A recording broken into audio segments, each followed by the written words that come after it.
Orang yang negative thinking itu bahkan dirinya sendiri menjadi lawan. Menyusahkan saja kerjaannya. Ini namanya inner critics. Jadi kritikus dirinya sendiri. Tapi ini kritik dalam makna negatif ya. Ada yang inner ally. Ally itu berarti sekutu. Jadi kita bisa berkawan, saling mendukung dengan diri kita sendiri. Orang yang diri sendirinya jadi lawan, itu yang pertama, cirinya adalah yang dilihat selalu negatifnya saja dan diingat-ingat terus. Saya dulu pernah gagal, saya dulu pernah jatuh, saya dulu pernah dikecewakan atau mengecewakan orang, saya dulu. Yang diingat jeleknya terus, berarti dirimu adalah musuhmu sendiri. Tidak memberi kebahagiaan. Ciri pertama itu. Ciri kedua, dirimu jadi musuh kalau engkau sibuk dengan komentar dari luar dan hanyut oleh komentar dari luar. Tidak jadi dirimu sendiri.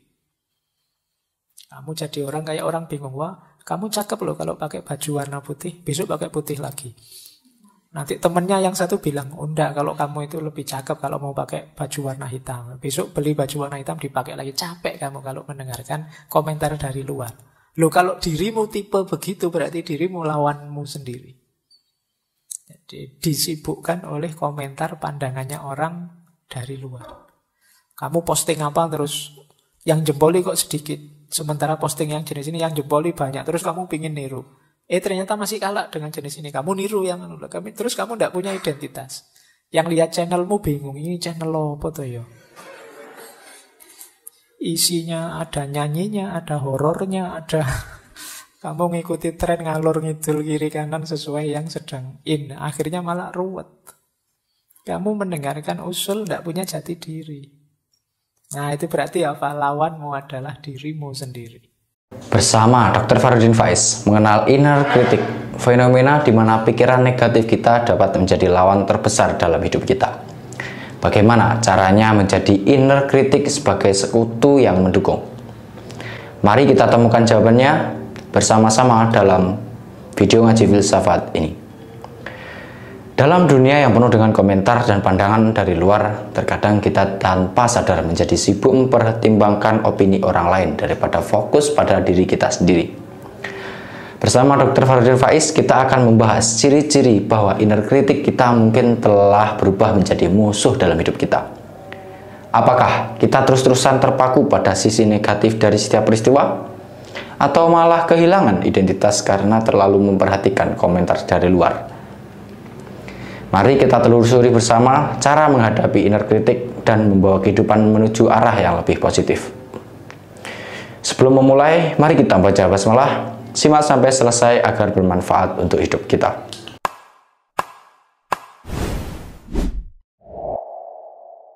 Awali yang pertama, bersih-bersih pikiran negatif.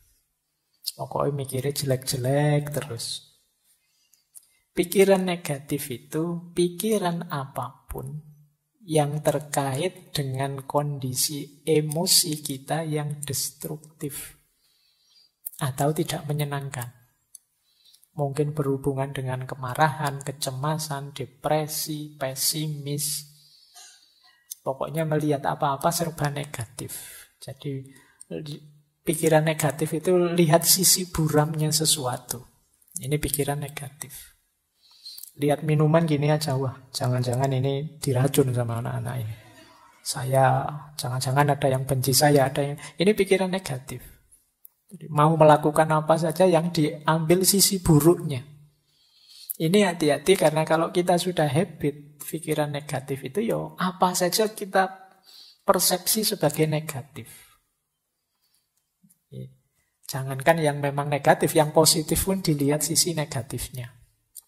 Ada orang tidak ke masjid, oh ngaku muslim kok tidak ke masjid, dasar. Nanti ada orang ke masjid, alah itu pencitraan. Alah, susah. Ada orang baik dibilang pencitraan, nanti apalagi orangnya jahat beneran. Jadi pikirannya selalu negatif. Nah negatif thinking itu sebagian besar pikiran negatif itu banyak yang tentang diri kita sendiri. Misalnya, aku ini memang orang yang gagal kok. Aku ini memang orangnya mengecewakan kok. Tidak ada orang yang sayang padaku. Semuanya benci padaku. Semuanya ingin memanfaatkanku saja. Nah, ini pikiran-pikiran negatif. Nanti ada orang nolong kita, wah kamu merendahkan aku ya, emangnya aku tidak bisa sendiri. Tidak ada yang nolong marah-marah. Ini orang tidak ada yang punya empati semua dasar. Sulit melawan orang yang pikirannya negatif. Dibantu dianggap merendahkan, tidak dibantu dianggap tidak peduli.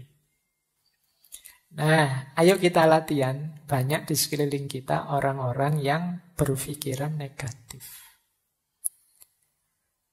Cirinya apa pikiran negatif itu? Cirinya secara umum ada 4. Pikiran negatif itu otomatis yang pertama. Datang begitu saja. Kalau orang sudah berpikir negatif, ya tidak pakai diusahakan. Sebentar Pak, saya lihat sisi negatifnya, tidak begitu. Otomatis yang muncul itu negatif sudah. Jadi, ini sifatnya otomatis. Tidak secara sengaja dirancang untuk negatif, memang wataknya watak negatif.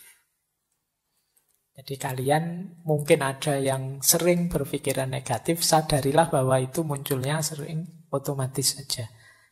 Mungkin karena sering kita lakukan, sering kita biasakan.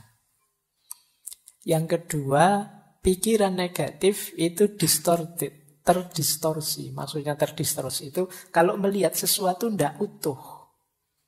Hanya dilihat sisi jeleknya saja. Misalnya ngaji filsafat ini kan kurangnya juga banyak. Meskipun bagi banyak orang manfaatnya juga ada. Tapi yang manfaat tidak dilihat. Yang dilihat jeleknya saja. Mungkin ngaji kok selesainya jam 10 malam. Itu pun ngomong sendiri Pak Faiznya tidak ada. Nah, itu memang jelek yang bagian itu. Kemudian ngaji kok tidak ada rekaman videonya. Kalau direkam suara saja. Saya sering dikritik itu. Biar saja lah. Biar ada jeleknya untuk mancing yang pikirannya negatif. Jadi kalau tidak begitu kan tidak terpancing, tidak kelihatan kalau pikiranmu negatif. Jadi pikiran negatif itu terdistorsi. Jadi melihat apa-apa dipotong bagian negatifnya. Orang seperti ini biasanya sulit senyum. Pikirannya ruwet terus kalau ada apa-apa itu.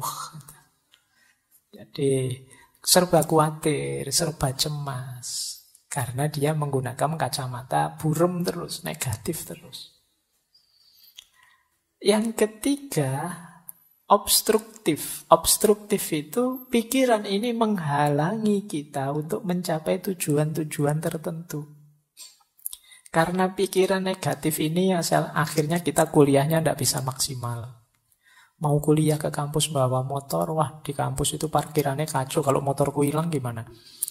Mau ke kampus naik trans, nanti naik trans itu kadang tidak jelas juga. Nanti jangan-jangan aku malah telat, jangan-jangan mau bareng teman, nanti malu, nanti masuk bareng, punya motor sendiri malah manunya bareng. Jadi pikirannya ruwet, akhirnya ya tujuan-tujuan hidup banyak yang tidak terpenuhi. Itu namanya obstruktif.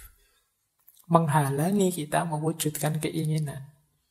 Ini berarti pikiran itu sudah negatif sudah. Kemudian yang terakhir, pikiran negatif itu plausible. Plausible itu masuk akal. Masuk akal menurut kita yang berpikiran negatif. Kita cari saja alasan untuk melihat sisi negatifnya. Dan mesti ketemu alasan itu bisa dibuat.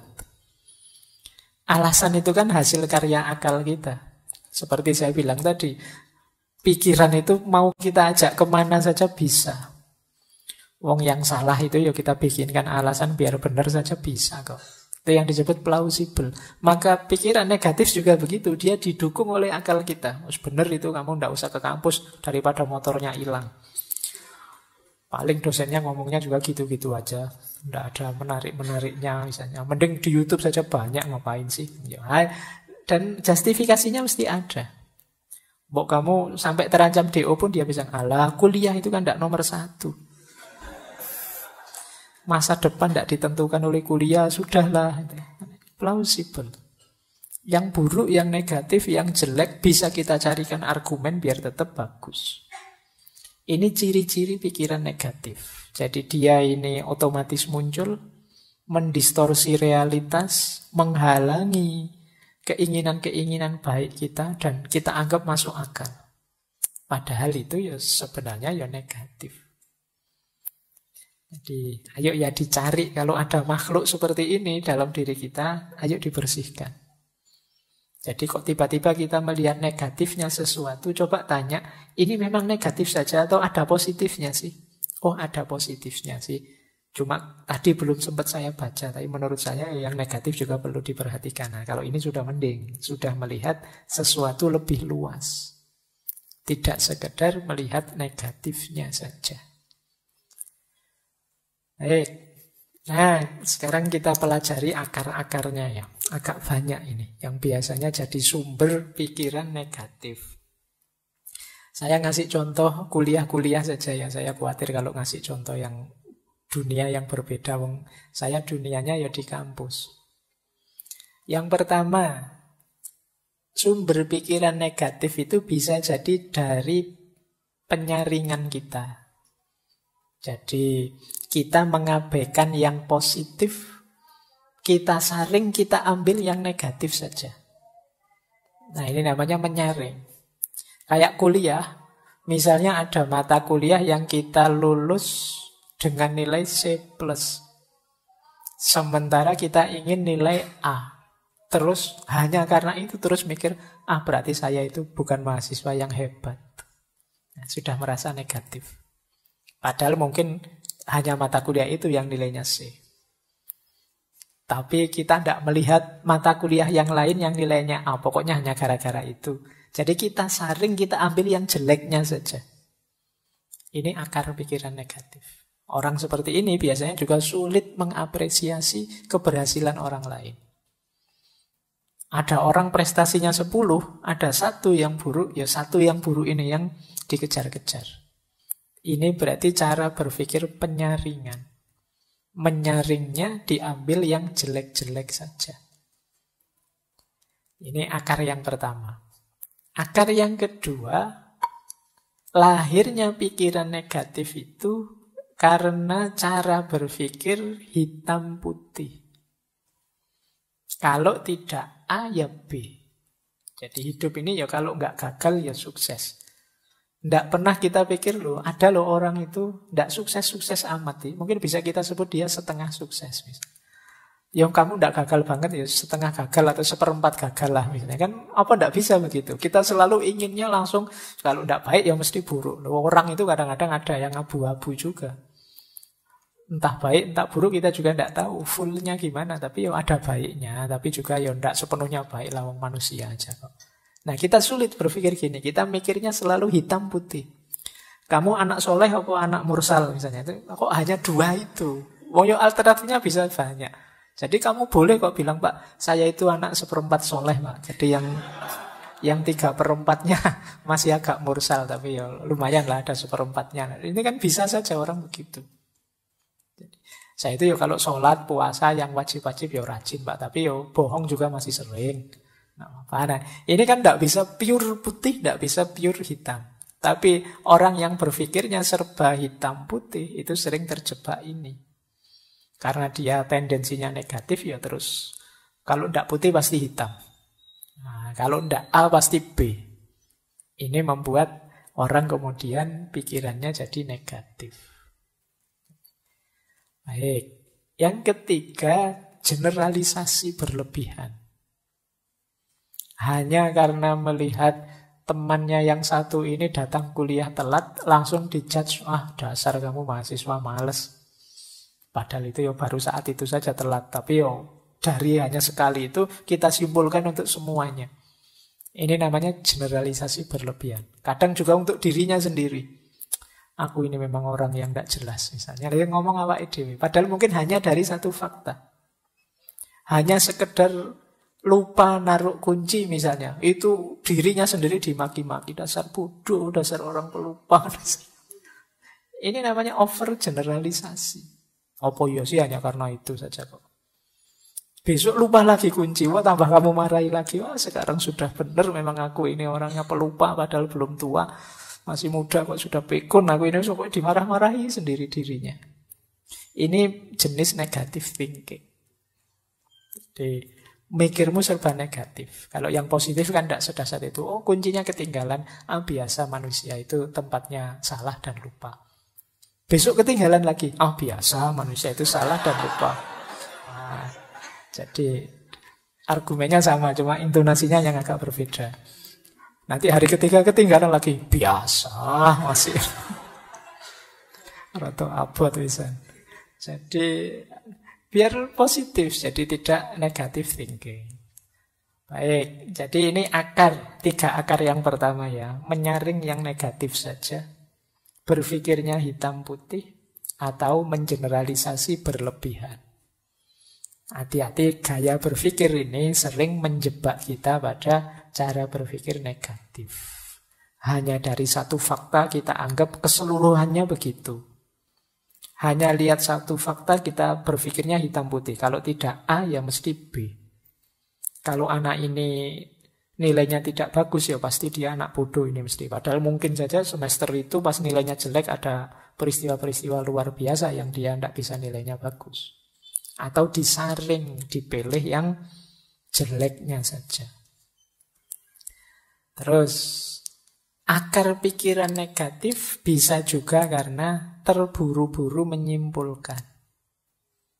Jadi biasanya ini berhubungan dengan kita menganggap kita tahu pikirannya orang lain seperti apa. Kesusu kita simpulkan. Misalnya kita dapat nilai jelek terus kita simpulkan, mesti Pak dosen itu tidak senang padaku, sentimen itu mesti. Nah ini terburu-buru menyimpulkan. Kita menebak pikirannya orang lain terus kita simpulkan hanya dari situ saja. Nah, jadi wah temanku ini mesti marah ini padaku, padahal mungkin saja tidak. Benci dia sekarang mungkin, pacarnya tak ambil loh misalnya.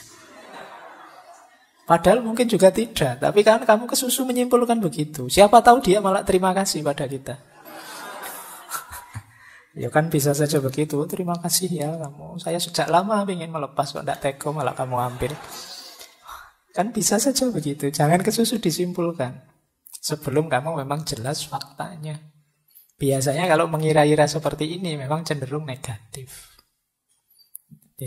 Wah mesti dimarahi saya ini. Wah mesti kecewa dia padaku. Wah orang tuaku mesti tidak suka aku begini. Terus kita gelisah sendiri. Padahal pulang beneran ketemu orang tua ya tidak semarah itu. Tidak seperti bayangan kita. Nah akar pikiran negatif yang lain yaitu katastrofising. Jadi katastrof itu bencana, bahaya. Nah ketika kita mikirnya selalu yang terburuk yang terjadi. Ujiannya belum, tapi kita sudah merasa, mesti semester ini jatuh nilaiku, mesti jatuh nilaiku. Nah, ini katastrofisme. Yang dibayangkan alternatif paling jeleknya. Mau ngaji filsafat sudah mikir, mesti aku tidak paham, tidak ngerti, filsafat itu berat. Sejak awal sudah nganggap berat, ya mesti aja ya. Seperti tadi kita ditentukan oleh pikiran kita. Ya berat beneran akhirnya. Ini cara berpikir katastrofising. Jadi mikirin negatif terus. Yang jelek-jelek, yang berat-berat. Yang terjadi akhirnya ya itu. Kok tidak mikir yang enak-enak saja. Alhamdulillah nilaiku jatuh, berarti ini alamat harus belajar lagi. Alhamdulillah masih diberi kesempatan untuk belajar lagi. Nah misalnya. Jadi ngambil sudut positifnya. Alhamdulillah uangku habis, ini berarti tidak berani macam-macam, ini tidak bisa ngopi, tidak bisa nongkrong, ngaji aja lah gratis misalnya. Loh kan alhamdulillah kamu dapat yang bagus. Jadi mikir sudut positifnya. Coba uangku masih banyak, mikir kemana-mana, jalan-jalan di mall, jajan macam-macam. Tapi karena uangnya habis, ngaji saja, berdoa minta rezeki sama Allah. Loh, lumayan agak dekat sama Allah. Diberi sakit juga begitu, tidak harus negative thinking. Alhamdulillah ada sakitnya, ada remnya, lumayan buat alasan tidak masuk kuliah. Nah, jadi berpikir selalu ambil sudut positifnya. Ada juga akar pikiran negatif itu personalisasi. Personalisasi itu kita merasa bahwa kitalah yang mempengaruhi situasi. Seolah-olah kita yang bisa mempengaruhi apa yang terjadi di sekeliling kita. ini salah saya, ini karena saya. Kadang-kadang nonton bulu tangkis saja mikirnya, kalau saya nonton mesti kalah itu. Ya, mungkin kalian nonton sepak bola juga begitu. Aku enggak nonton, kalau saya nonton kalah mesti loh. Padahal itu ya faktornya karena dirimu yang nonton, ya memang kenyataannya begitu. Ini namanya personalisasi. Kamu terlalu nganggap dirimu berpengaruh, tapi secara negatif. Jadi akhirnya kamu tidak nonton. Mau ya kamu tidak nonton ya tetap kalah. Tapi kamu merasa kalau kamu nonton, kamulah penyebab kekalahan itu. Sudahlah, tidak usah ngajak saya. Kalau saya ikut itu biasanya gagal. Itu namanya personalisasi. Pikiranmu negatif saja. Baik. Ada lagi pikiran negatif itu karena itu tadi, salah memahami. Harusnya ini di luar kontrol, kita anggap dalam kontrol kita. Jadi ada kan banyak hal, sering saya bilang, belajar itu usaha kita, pinter atau tidak pinter itu anugerahnya Allah. Kalau ini anugerahnya Allah berarti di luar kuasa kita. Bukan salahmu kalau kamu tidak pinter. Tapi kalau kamu malas belajar itu salahmu. Awas keliru identifikasinya. Jadi ada hal-hal yang bisa kita kontrol, ada hal-hal yang tidak bisa kita kontrol. Harus pas merumuskannya. Jadi kamu naksir seseorang, kamu nembak, itu dalam kuasamu. Karena kamu nembak atau tidak nembak kan kekuasaanmu. Tapi kamu diterima atau ditolak, itu di luar kuasamu. Itu urusan yang ditembak. Nah, kalau kamu tidak bisa menerima yang seperti ini, ya nanti lahirnya bisa negative thinking. Seolah-olah kamulah yang menyebabkan kamu ditolak. Mungkin kamulah yang menyebabkan kamu tidak pinter. Kamulah yang menyebabkan. Tidak. Asal kamu tidak males, ikhtiar sudah maksimal secukupnya, ya hasilnya apapun terimalah. Karena ada hal-hal yang di luar kontrol kita. Sudah nawa itu niat mau berangkat ikut ngaji. Sudah mengeluarkan motor. Kok yontilalah bensinnya habis. Uang tidak ada untuk beli bensin malam hari ini, terus balik lagi. Nah ini kan berarti ada hal-hal yang di luar kuasamu sudah. Jadi tidak terbayangkan tadi bensinnya kok pas habis. Nah ini, jadi niat ngaji masih dalam kuasamu, tapi ada terjadi peristiwa-peristiwa di luar kuasamu, ya sudah. Biasanya orang yang berpikir negatif kalau terjadi peristiwa seperti ini, waduh, salah apa aku, dosa apa aku. Jangan-jangan kemarin menyakiti hati temanku sampai aku diazab seperti ini. Karena mikirnya ngono. Biasa saja, memang ada hal-hal yang di luar kontrol kita. Yang penting yang dalam kontrol kita sudah kita jalankan maksimal. Di luar itu ya sudah. Baik, terus ada juga akarnya pikiran negatif itu, kita keliru memahami sunnatullah. Jadi misalnya kamu mendapat nilai jelek. Terus, saya kok dapat nilai jelek ya? Tidak apa-apa lah, Pak. Memang hidup itu memang tidak adil loh, Pak. Seolah-olah nilai jelek itu karena hidup yang tidak adil. Padahal ya karena kamu males saja. Tapi kamu alasanmu, hidup memang tidak adil kok, Pak. Kamu nipu orang, terus dipukuli orang, terus alasanmu, ya seperti ini hidup, Pak. Penuh penderitaan.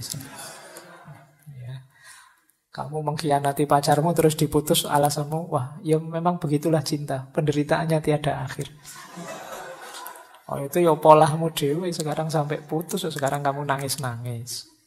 Jadi salah memahami sunnatullah tadi. Ini mirip dengan sebelumnya. Ada yang dalam kuasa kita, ada yang di luar kuasa kita. Jadi kita itu sering menjustifikasi kekeliruan kita, kesalahan kita sebagai bagian dari pola hidup atau sunnatullah. Saya itu sebenarnya ingin jadi orang baik loh, Pak. Tidak tahu kok takdir membawa saya ke sini. Ayo untuk kamu salahkan takdir membawamu ke situ. Ya kamunya saja memang tidak serius mengarahkan hidupmu ke arah yang baik. Akhirnya kamu terseret ke situ. Itu kayak ceritanya Umar itu kan. Satu ketika Umar bin Khattab ini menangkap pencuri. Pencurinya waktu ditangkap alasan takdir.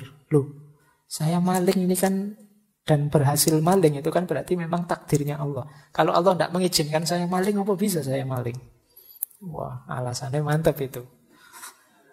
Jadi akhirnya sama Umar malah dipukuli. Lah kok saya malah dipukuli? Loh kamu dipukuli itu juga bagian dari takdirnya Allah.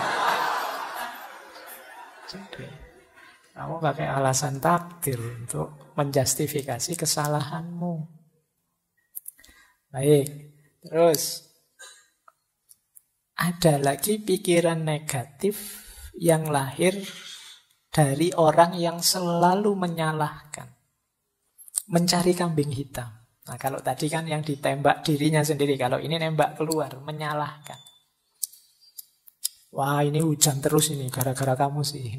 Nah ini yang disalahkan orang lain. Ada apa saja nyari kambing hitam. Orang lain yang salah. Ini juga jenis pikiran negatif.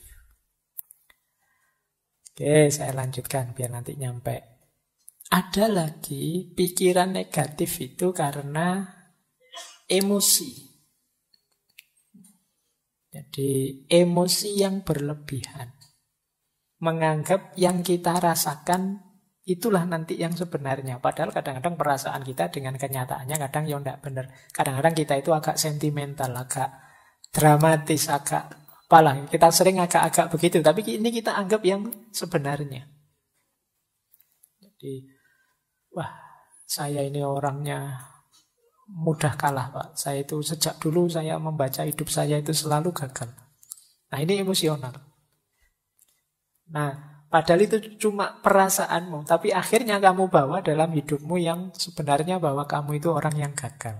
Ini namanya emosi yang tidak terkendali. Jadi sering membawa pikiran-pikiran negatif. Jadi ini seperti orang minder itu kan sering emosinya tidak terkendali. Siapalah saya? Nah, ya bukan berarti terus jadi orang sombong, tapi biasa sajalah. Tidak usah terlalu didramatisir, tidak usah terlalu emosional. Jadi, nanti digoda temennya terus tersinggungnya banget. Temennya guyon sini baper misalnya. Karena emosinya tidak terkendali. Ini juga sering jadi pikiran negatif. Hati-hati karena orang yang semacam ini itu kan biasanya tidak nyaman kalau dekat orang lain. Kita juga tidak kerasan dekat orang seperti ini. Dia kalau bergurau kelewatan, begitu dibalas tersinggung. Nah, ini emosional.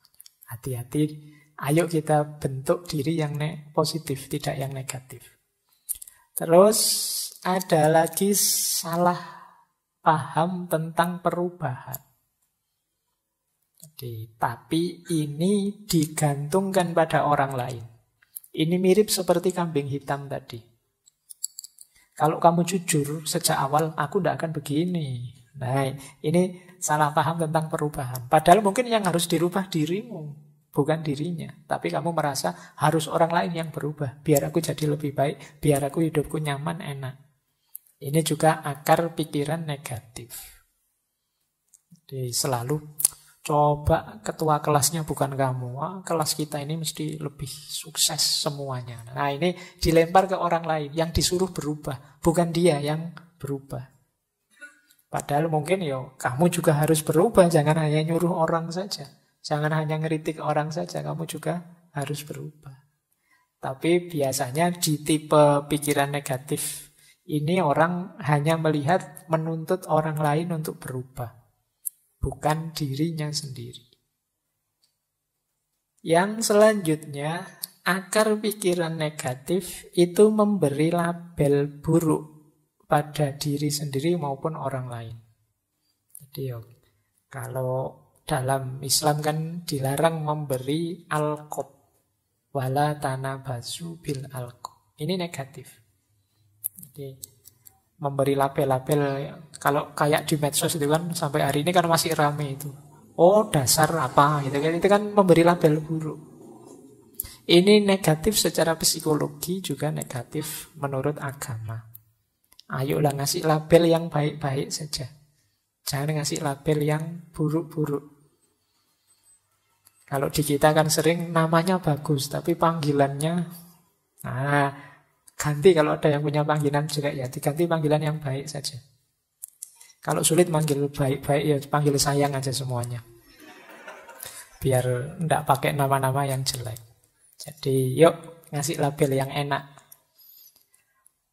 biar tidak terjebak pikiran negatif. Jadi kita bersihkan yang buruk-buruk malam hari ini, biar nanti masuk ke bulan Ramadan kita jernih kembali. Nah, coba saya bawa tabel ini menarik untuk bahan renungan kita. Seperti apa teman-teman memposisikan dirimu? Apakah dirimu sendiri itu kawan atau lawan buatmu? Orang yang negative thinking itu bahkan dirinya sendiri menjadi lawan. Menyusahkan saja kerjaannya. Ini namanya inner critics. Jadi kritikus dirinya sendiri. Tapi ini kritik dalam makna negatif ya.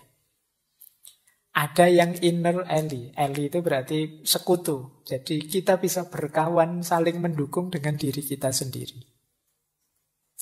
Orang yang diri sendirinya jadi lawan, itu yang pertama, cirinya adalah yang dilihat selalu negatifnya saja dan diingat-ingat terus.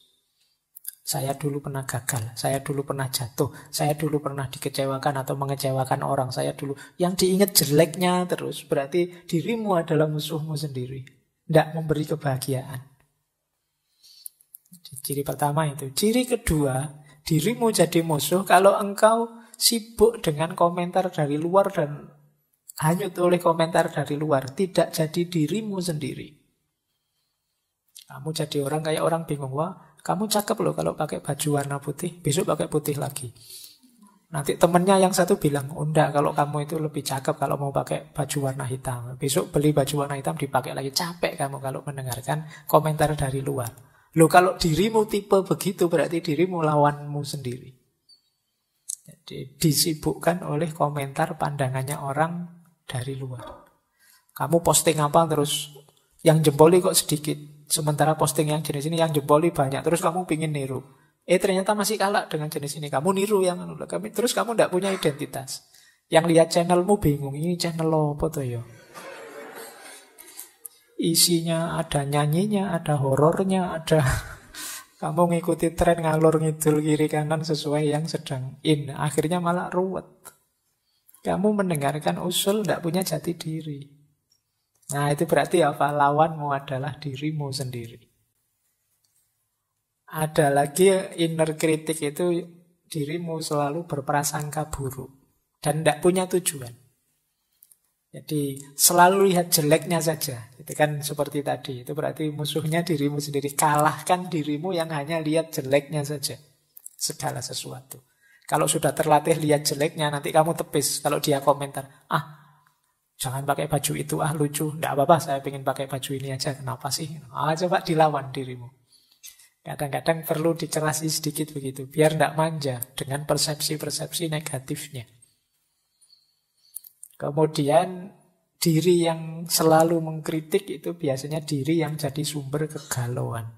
Galau oleh kekurangan-kekurangan kita. Ya kita yang paling tahu kekurangan kita. Tapi kekurangan kita itu kan jalan untuk kita berusaha memperbaiki diri, bukan jalan untuk galau.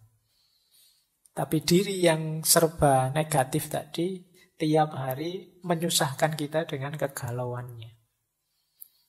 Jadi ini coba kita cek diri kita sendiri sebagai apa. Alhamdulillah kalau diri kita adalah sekutu yang baik, teman yang hebat.